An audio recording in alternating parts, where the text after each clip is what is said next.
Floppy books. What is up, guys? It's McMahon Chief Fan here. Welcome back to another video. And today we're going to just do a little book rant. I know I've done these before, so I don't know the drill. This is my 6th, technically 7th book rant, so hope you guys enjoy this. I'm just going to show off what I've read, what I'm going to be reading, what I'm currently reading, and also a little book haul that I did yesterday. So, enough talk about it. Let's get into this. Alright, so I'm actually going to be reviewing 2 books first, and they're just kind of like mini reviews, kind of like how I did last time, where it's just like mini reviews. And the first one is a book that is near impossible to just review, like actually go in depth about, unless you're like studying it or something, and that's House of Leaves by Mark Z. Danielewski, I think is how you pronounce it, Danielewski? I don't know. But this is one of the most confusing books I have ever read in my entire life.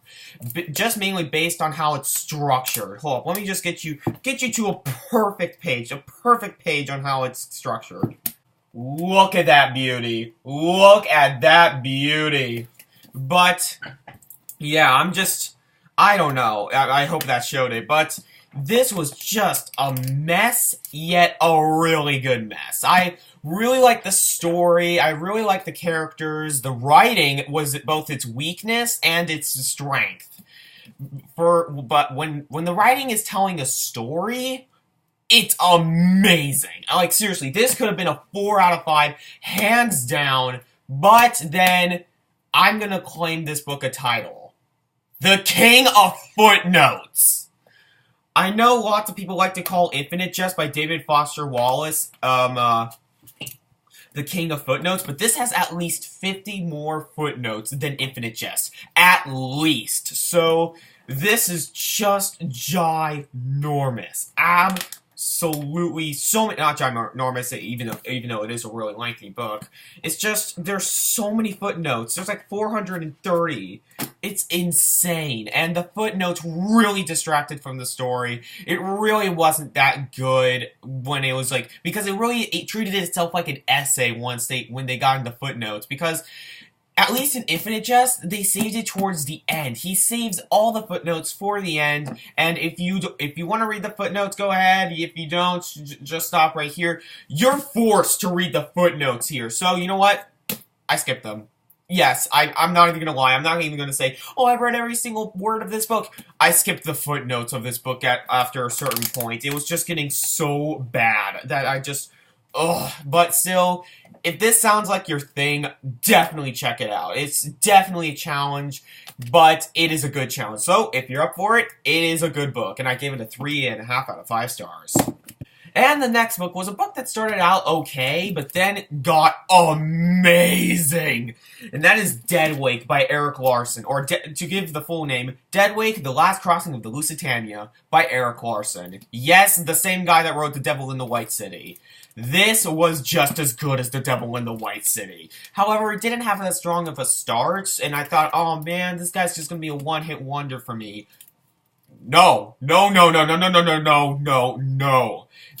Erik Larson is amazing. His writing style, just the way he informs us, his storytelling abilities, even though that he's telling a true story, it feels like you're on the voyage and just in this crisis with everybody else. It is so engaging, so beautifully written, so informative, that I cannot recommend Deadwake enough. Though, I will warn you this, the first, 60 or 70 or even 80 pages are a little bit, heavy on the non-fiction aspect. It's really just, it's a lot like a history book at the beginning. But then Erik Larson's brilliant storytelling comes in after that part, once the Lusitania sets on its voyage, or final voyage, and it is just great. I loved this book. So if you're up for non-fiction, check this out. It's awesome. Alright, so I'm gonna show you guys what I'm currently reading and what I plan on reading. And the first one is I'm currently reading, halfway through right now, kind of liking it, but oh well. And that is The Virgin Suicides. That's The Virgin Suicides by Jeffrey Eugenides. The Virgin Suicides is really filled with filler, but when it's good, it's really great, guys. But the problem is, there's so much filler to this book that it annoys me. But it is a good story with good characters, tragic characters that is, and a really gripping writing style. It's the same writing style that I found in Middlesex, so I'm definitely liking this, just nowhere nearly as much as Middlesex. And the next book is a book that I told you guys I'm going to be reading this book. I told you guys, hey, I'm going to be reading this book, and hey, I'm going to be reading this book. And I even started this book before and set it down, but this time, I'm putting my foot down. I'm going to make myself read this right after the Virgin Suicides, and that's Memoirs of a Geisha by Arthur Golden.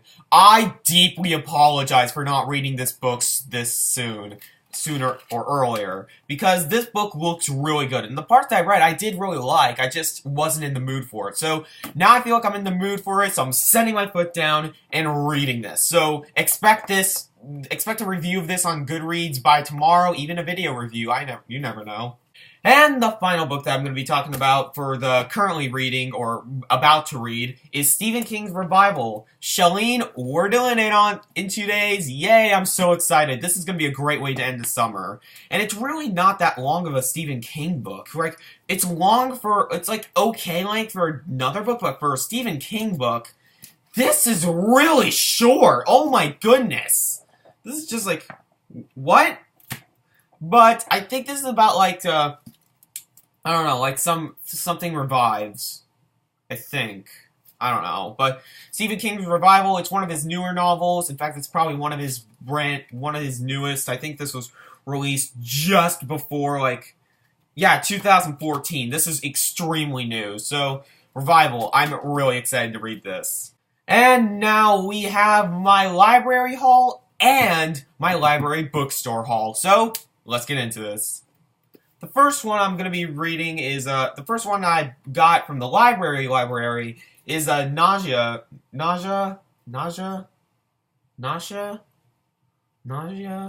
I've always had problems with that word. By Jean-Paul Sartre. This is extremely short. I've heard of Jean-Paul Sartre before, but it's just, I never was able to force myself to read one of his works. So I'm definitely reading one of his works now, and I've heard he's a playwright, but it's a novel. It's actually a novel, so I'm excited. And then after this, I should probably read No Exit if I like it though. House of Leaves was an experience. I will tell you that right now. House of Leaves was an amazing experience, just not the best read. So I think I'm gonna so I got the first book in Danielski's The Familiar series. This is like a 4-book long series. The 4th book comes out later this year or early next year. And I'm going to plan on reading this series up to book 3 and then waiting for the 4th book to release and then getting it then. So, The Familiar this sounds good. This actually sounds good. Like, the House of Leaves didn't have the greatest premise in the world, but The Familiar has a great premise. It has, multiple perspectives, a large engaging story, and not as many of those complex pages, like those confusing pages, though they do exist, but it's nowhere nearly as bad as House of Leaves, and there's no footnotes, so I think I'm going to enjoy this more than House of Leaves. So, The Familiar, Book 1. Alright, and these are the books that I owned. I now own these books, and the first one I actually lied. I didn't get it from the library bookstore. I got it through Amazon. And that's Stephen King, of course. The Dark Tower. Book 1, The Gunslinger. Yes, I'm finally starting the Dark Tower series. I'm gonna read this one first before I buy the other ones, just in case if I don't like it, though I'm really sure I'm gonna like it, because I've heard this is probably, this series and The Stand are his masterpieces. This is just supposed to be absolutely fantastic. Yet again, extremely short Stephen King book, though I can't say the same about the other Dark Tower novels. Ugh. But this sounds awesome. It's only about 250 pages, so if I don't like it, oh well, it's just another book to add on to my Goodreads. So, Stephen King is one of my favorite authors, and this is his epic fantasy series, so why not give it a shot?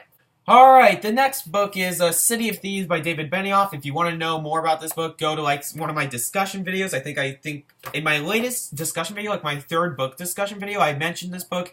I love this book, so I had to buy it for myself. That's really it. If you want to know my other thoughts on this book, just check out that video. Ching! Alright, the next book is from an author who's massively praised right now. She's like one of the great... I think I've heard once that she's not really the modern day Toni Morrison, but they have a lot of similarities, and that is Americana by, I'm gonna get this, Chimamanda Ngozi Adichie. Chimamanda Ngozi Adichie. I think I could finally say that. I'm just gonna refer to her as Adichie right now. So this is her longest book, I think, and it's supposed to be really great. So I found this for $3, and I've heard a lot about it, so why not pick it up? It's a 550-page book about people moving to America, I think. Yeah. Alright, the next book is really big. Like, it was huge like a couple years ago, and now it's died down, and I'm gonna get to it now. And that is Station 11 by Emily St. John Mandel. This is about, like, some guy. This is about, I think, a girl. Kirsten? I don't know if that's a guy or a girl, but it's about somebody who witnesses a death on stage, and then that pretty much starts a plague that goes throughout Los Angeles. So, wait, Los Angeles? Yeah, I think it's Los Angeles. Yeah, it says Hollywood, so yeah. But this sounds really good. This sounds really, really good. It's really short, so I think I'm gonna get through this rather quickly. It sounds great. I read the premise after buying it because this was more of a cover buy more than anything. I'm like, hey, I recognize that cover, so I went ahead and bought it, and I love the premise of it. So definitely getting to this one rather sooner than later. Alright, the final book, I'm not even going to go into depth about it. I was in this play. It's a play. I've been in it. I've studied it. It's probably the play that I am the most familiar with now. And that is A Midsummer Night's Dream by William Shakespeare. Besides The Tempest, this is Shakespeare's best comedy. And it's just amazing. Absolutely amazing. If you haven't read A Midsummer Night's Dream, what are you doing? At least see a performance of it, because it's great. It's one of Shakespeare's very best.